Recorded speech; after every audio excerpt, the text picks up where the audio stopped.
KBB.com.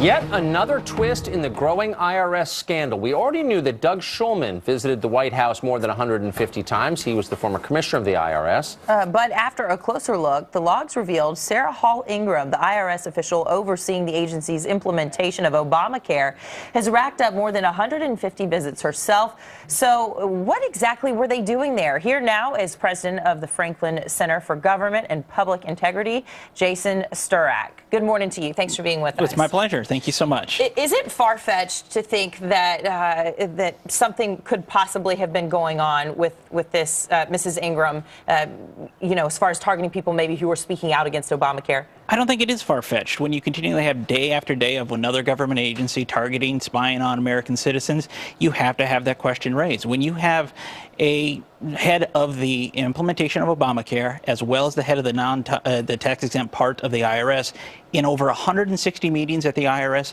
which is almost 3 times as many as the Attorney General of the United States met with at the White House, you have to have those questions asked. Wild. It is incredibly wild. As compared to in the previous administration, the last 4 years of the Bush administration, the IRS commissioner made a total of 1 visit to the White House, as compared to over 150. Now, the White House response, as you know, is, well, actually, we don't know that these visits took place because our record keeping is so sloppy that we can't say that with certainty. I mean, and I guess that's scary, too. If you don't know who is in the president's home, then those are questions you have to ask. But I think that they do know. I think that they know those people were in the White House, were at meetings, were invited there to discuss not only the implementation of Obamacare, but what was happening with the issue. So what does this mean for Americans? I mean, are we to think that if you are not pushing the Obama narrative, then you're going to be targeted?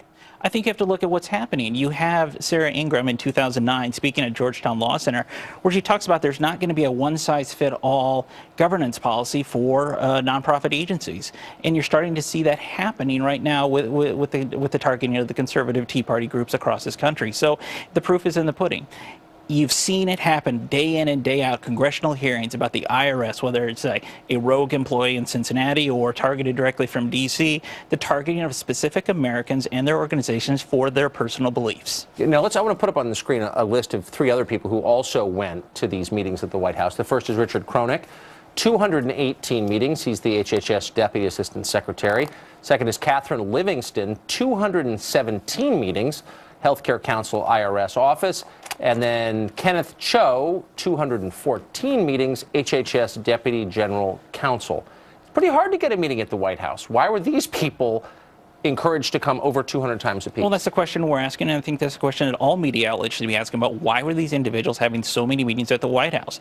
And what happened at these meetings, both with Commissioner Shulman and with Sarah Ingram? These people should be asked what was talked about, what notes were taken, what can the American people know about what happened in these meetings, because you have to have that openness, that transparency, otherwise, because there is no trust. It's the most feared organization in this country. When you get a letter or a phone call saying, I'm from the IRS, they have your financial information. Now they're going to have your medical information. That is a scary thought for many Americans across this country. And it's insulting when the answer is, what were you doing there? Oh, I was going to the Easter egg roll.